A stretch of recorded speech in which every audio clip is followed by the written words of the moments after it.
Hello everyone. This week we'll talk about Gestalt therapy. I can guess that you have gone through this therapy in your previous courses.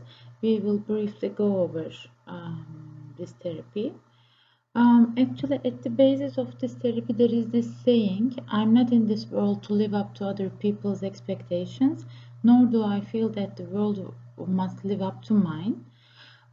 So this therapy basically focuses on being ourselves and not trying so much hard to be someone through the expectations of other people. Okay, to be this person whom I want to be without taking into consideration the expectations of other people. Okay, and generally, Gestalt is a German word which refers to the total shape of something, and you will see that also Gestalt perspective, Gestalt approach mentions about the totality of the personality, and a Gestalt or whole both includes and transcends the sum of its parts.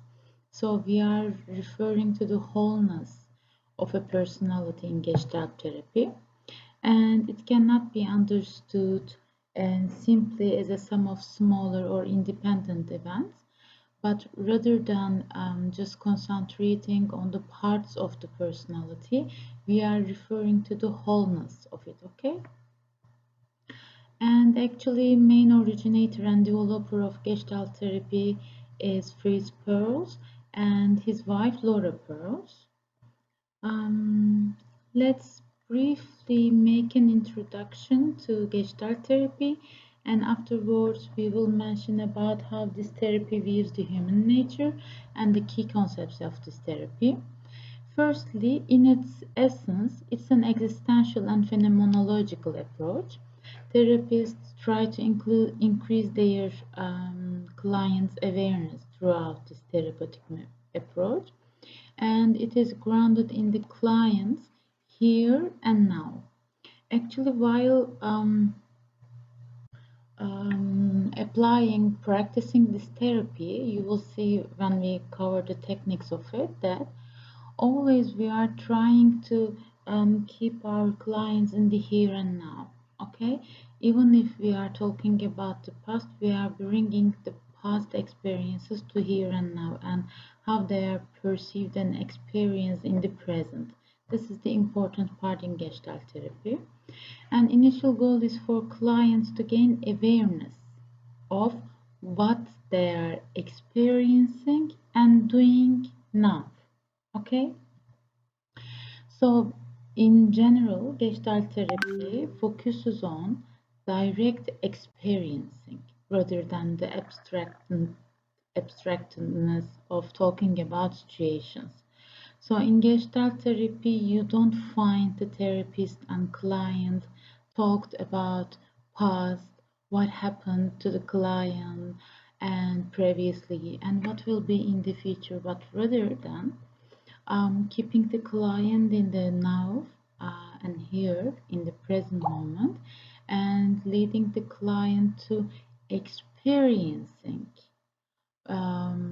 what she or he has been experiencing in his or her real life outside of the session in the here and now moment in the session. Okay, so and they are stating that rather than talking about the childhood trauma, the client is encouraged to become the hurt child, traumatic child. This means that all of us are having some traumas in the past, right? So I had that trauma in the past. It has already been experienced. But if this is the problem still I'm keeping in my life today, then I will act, I will role play, or I will face, I will be confronted by the hurt child, which was exposed to that trauma at the past, but I will experience that feeling now at the present moment. Okay, and to consider the Gestalt's view of human nature, Actually, Gestalt's basic understanding of the human being is that people can deal with their problems, especially if they become fully aware of what is happening within oneself and outside of oneself. This means that everybody can deal with their problems if they are aware of what they are experiencing at the moment. Okay? So change happens in a person's life when he or she can reintegrate a disowned part of the self back into the mix of identity. What does this mean? What is meant by this sentence is really important because Gestalt, as we said before, views the personality as a whole. And in this theoretical orientation, they state that actually sometimes we may disown our some of our parts. These parts may be the ones that we disliked, or these may be the parts that were discoursed by the people who are around us. So, as a result of these experiences, we may disown our parts. But if we want to change something in ourselves, we must re-own those parts. Actually, at this point, my expectation from you would be to compare and contrast the theories, okay? The theories that you have previously learned. What comes to your mind when we say accepting a disowned part of ourselves? Which other perspectives, with of course different concepts, key concepts, had mentioned about such a topic previously? Could you find some associations about this? If you can, please write in the comments part, okay? This disowned part of personality and trying to accept it, and the belief that the change will come after accepting and remixing the disowned part into our personality will lead to change. With which other theories this assumption meets with, shares similarities? Think about it. Okay, and actually again, change according to Gestalt perspective takes place when a person is more aware of who and what he or she is, which is self-awareness. Okay, according to Gestalt view, of course, all of us have some masks in life, okay? Jung say that we have a persona, and this persona is not the same with every people. I have a persona, a mask in my job, or in my relationship with my husband, or in my relationship with my students, etc. So, but if these masks are not in our awareness, then living with them will not promote any change. And if we try to be who or what we are not, then our problems will arise, okay? So, according to Gestalt view, as soon as we live with our masks, and if we try to be someone whom we are not actually, we promote stagnance of the personality. And according to Gestalt, the more a person tries to be who they are not, the more they stay the same. To go on with the key concepts of Gestalt therapy, first one is its existential nature. They defend the view that the person is to take responsibility for their destiny and identity. The second one is awareness, as you can guess. A key element in this theory is helping the client come to an awareness of what he or she is doing and experiencing. And now our power is in the present according to this perspective, and the only moment through which we deal ourselves, which we become aware of what we had experienced previously, is the present one. So in this approach, the present and what happens and experienced and done in this here and present approach, here and now in the present, is important. And another important key concept is unfinished business actually.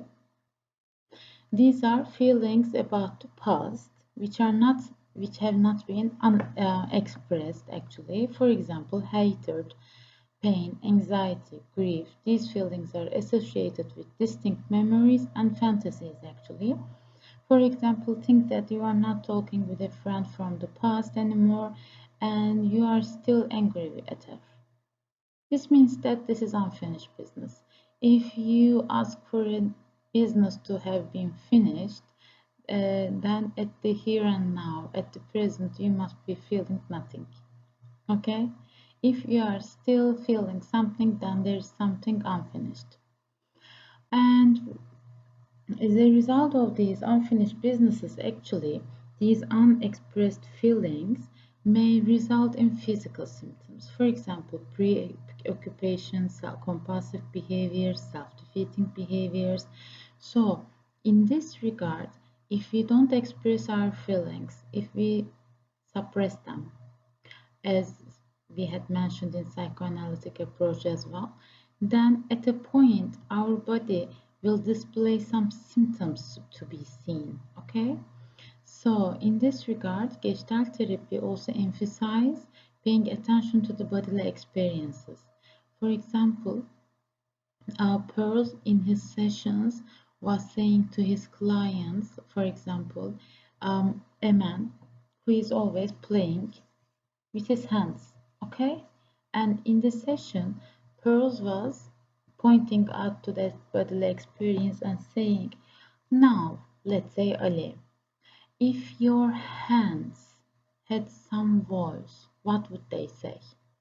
Okay, so they are focusing in the bodily experiences and reactions, and they try to make these bodily reactions heard by the person whom is experiencing them. Okay, and as a theory of personality, in some Gestalt therapy defends that a person exists by differentiating self from other and by connecting to self and others. This is boundary, sınır. Okay, they defend that people should differentiate themselves from others. Okay, but of course this will rely on connect to the self and the other people as well. And actually, when we are talking about boundary, we firstly differentiate ourselves from others, and also we will connect with others and ourselves. So there are two polarities here in terms of taking into consideration this boundary concept, okay? The boundary between self and environment must be permeable to allow for exchanges. Permeable, geçirgen. So, I have a boundary between myself and the environment, but of course, I will be flexible in terms of doing some exchanges between the others, between the environment and myself, okay? But of course, it should be firm enough to enable my autonomous action. Otherwise, if my boundaries are very much confused with others, then will I be able to take chance to act independently, to take my responsibility in my life, to choose for myself? No. Remember that Gestalt therapy is existential in its nature. So remember existential therapy, and they focus on the freedom of the person to be able to choose for his own self and his life. So I should be able to arrange these boundaries so well to be able to both act independently and to allow for permeability, to allow for exchanges between myself and the environment. Okay, there should be a balance. To go on with the therapeutic goals of Gestalt, actually you already know, guessed that our main goal is to bring unfinished businesses, unexpressed feeling into awareness at the here and now. And we ask clients to gradually assume ownership of their experiences in their lives. And we encourage our clients to develop skills and acquire values that will allow them to satisfy their needs without violating the rights of others. Here is the point of boundaries as well. And as an existential perspective, we ask our clients to learn to accept responsibility for what they have been doing, including accepting the consequences of their actions, which means taking responsibility of their choices and actions, right? And we want them to move from outside support toward increasing their own internal support and to foster their internal resources. And in these processes, therapist's function is to encourage the present time, which means bringing the past into the present by reenacting it in the present. Of course, according to this perspective, we all have some past experiences that we are still in the effect of, okay? But in this perspective, they, okay, take those past experiences, but encourage their clients to experience those past traumatic, sad, whatever experiences in the here and now, and to concentrate on their experiences at the present moment. Okay, so also one of the roles of therapists is to foster the questions of what and how instead of why questions, and because such as questions such as what's happening now and what are you feeling in this moment are used to intensify the experience of the present and to create awareness in our clients. But if you ask why questions, it at the end it is inevitable that your client will be defensive at the end point. So also these why questions will lead only toward rationalizations because the client will move towards seeking for reasons to the experience they are having at the moment. So we are not after those rationalizations, rather on the experience itself. And we had stated before, therapist focuses on the client's body language and sometimes leads the client to verbalize body parts in terms of expressing what the experience is at the moment. And also, Gestalt therapists focus on the language as well, the words said, okay, and the meaning of those words. They ask you use this word, what do you mean by this word? So the language is important in Gestalt as well. And in Gestalt therapy, you will see that there are a lot of techniques used. And you will see in the criticisms part that actually Gestalt therapy does not seem to have a very strong theoretical background, but rather presents lots of strong techniques to be used. This is a criticism brought to Gestalt therapy, but the techniques you will see are to be used in the counseling sessions if you are, of course, talented and competent enough in applying these. But these are really effective techniques to be used in the sessions. Okay, to start with therapeutic techniques, let's start with experiments. The therapist designs experiments to increase the client's awareness of what he or she is doing, experiencing, and how she or he is doing it. They are talking about an issue, then the therapist sets up a scenario or a situation in which the client is to act, to role play, or to visualize the experience he or she is going through. And role play is another technique especially used in experiments. Role play can help individuals to experience different feelings and emotions and better understand how they present and organize themselves. We will see in psychodrama, in postmodern approaches, I will mention about psychodrama a little bit. Um, Role play is a dominant technique that is used in psychodrama, and there also the clients experience their own feelings and emotions on the situations they bring to the sessions, um, mentioning that they are still having problems on. Okay, so those situations are role played in the sessions.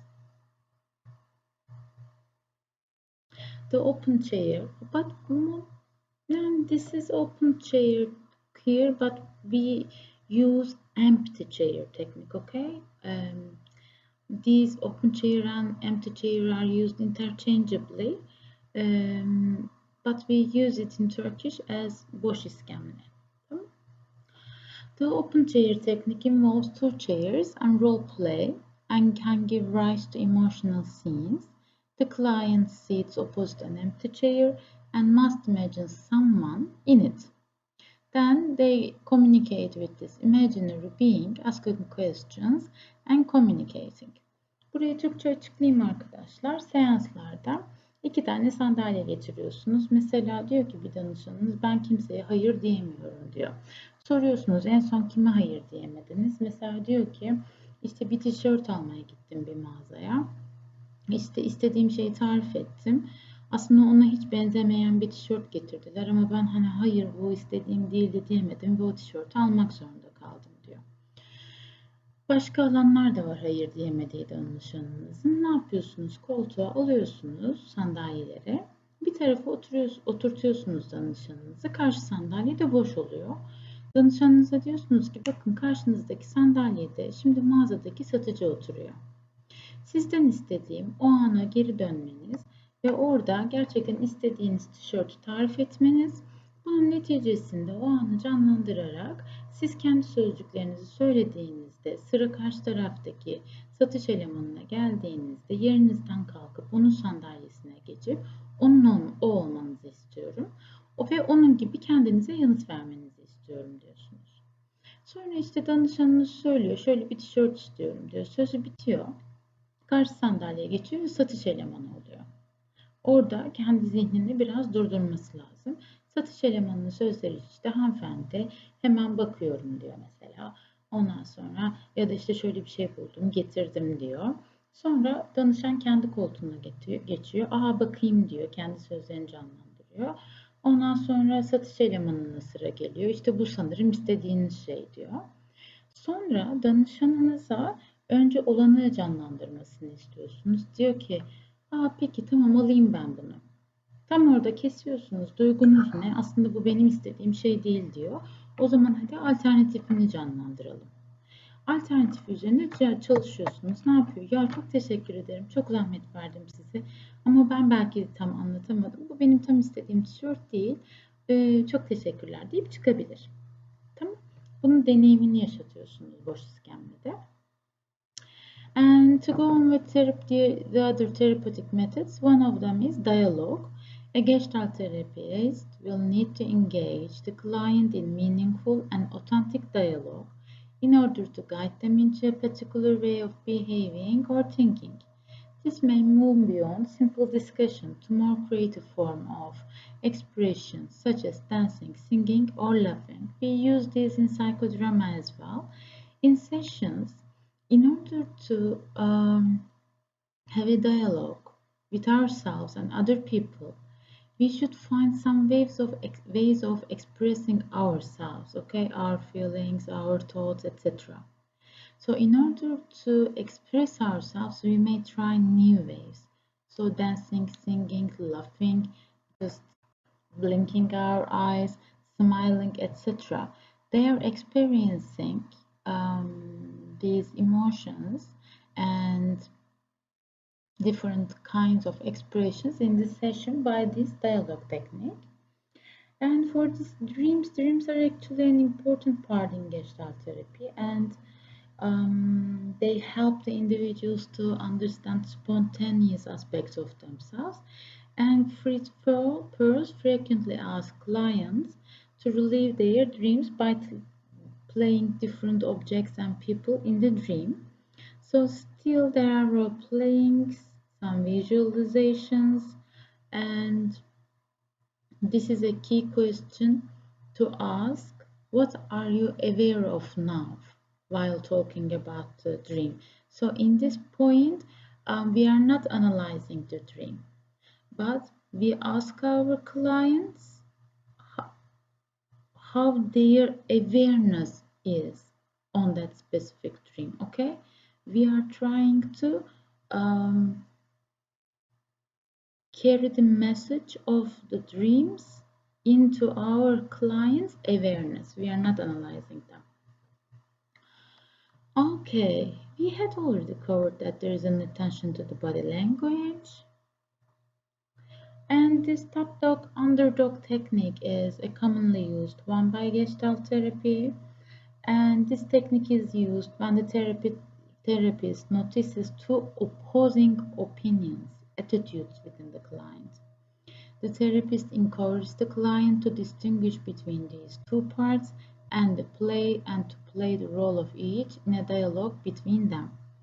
See, this top dog demands that things be a particular way, whilst the underdog plays the role of disobedient child.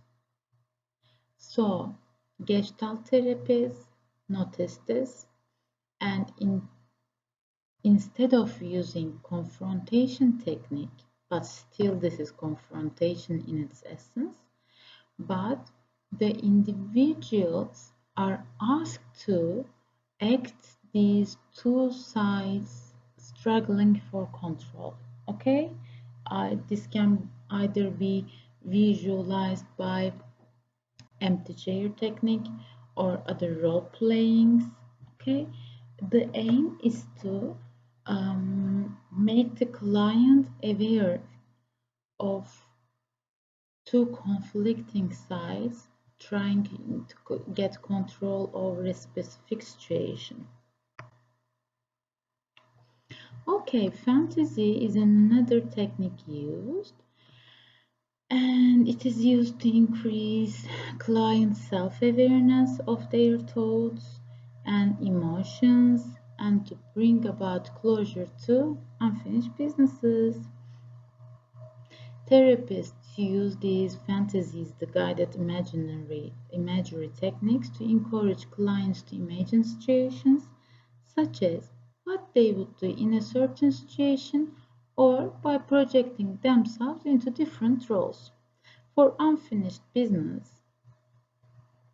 you are asked, what would you do if you saw your friend who haven't been talking for years now? Okay? So this would be a way to visualize and to role play that situation at the fantasy level. So as a result, the unexpressed feelings and unfinished businesses may show themselves in the present and in the here and now. Gestalt therapy views the body as a vehicle of communication. Remember that we had focused on Gestalt therapist perspective on evaluating the personality as a whole, and bodily reactions and body languages are an important part of this system. And Gestalt sees that not only our thoughts and emotions are important to creating a feeling of wholeness, but physical sensations as well. Hence, extending Gestalt therapy, Seligman has identified three strategies to help with focusing attention on the physical sensations. First one is identification. Gestalt therapists should be able to recognize the physical signs of their clients. For example, a client might be tapping their feet on the ground. The therapist may say, "Become your leg," and give it a voice. This creates awareness of the client's physical sensations and emotions. Okay, we can do this. The second one, Seligman has identified as locating emotions in the body. For example, Gestalt therapists may ask clients where they are experiencing the emotion in their body. For example, a client might say they are feeling nervous about something, and the therapist may ask where this is coming from in the body, and the response from the client may be that the feeling is butterflies in the stomach. This helps the client to bring about more awareness into sensations and their emotions, and you will take a practice in individual counseling course, and this would be great to focus on if you want to work with your clients' emotions. Okay, you will see that sometimes your clients will feel angry, sometimes sad, and at those points focusing on where their emotions are located in their bodies is really helpful to relieve their emotions. This is a very strong technique, in my opinion. And repetition and exaggeration are the third proposed methods to be used in terms of focus upon physical sensations. And if there is repetition, such as the example of the client tapping their feet on the ground, the therapist would get them to exaggerate the movements and to talk about feelings that come up. Okay, this in turn focuses on the emotion and should help to release the blocked awareness. This exaggeration and repetition basically focuses on encouraging the client to be aware of what actually those feet trying to say to the client. Okay, another technique is confusion.